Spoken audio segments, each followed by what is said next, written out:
We're all in the midst of a huge global transformation, as we've mentioned many times before.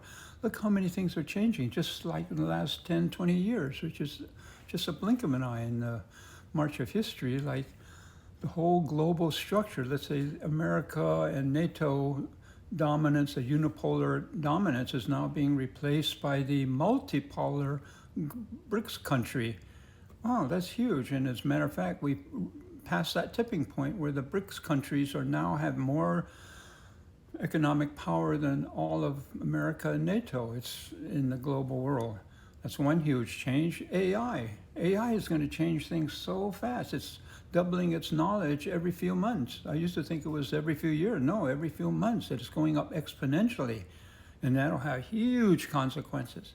And then the good side of that could be that instead of these major big corporate structures that's kind of dominating all the economy, and not necessarily to our advantage either, but it's now becoming, let's say, millions of little corporations with one or two people equipped with their computers and AI that are as powerful as whole buildings of information, because any one person with AI and computers has access to the world's information.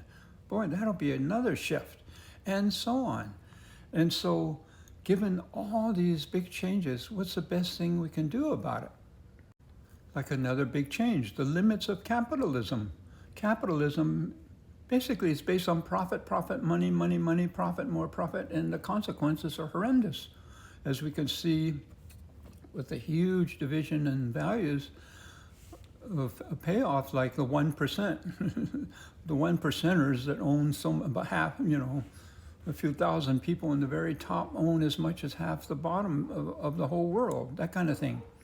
So it's as if we are like the caterpillar before crawling on the ground, but now we have a cocoon around us. And as biologists point out, like in that transformation inside that cocoon, that whole caterpillar melts into this gelatinous goo, and then they create new things that the biologists call imaginal discs, which eventually will turn into antennae and legs and so on to emerge, so the butterfly can emerge.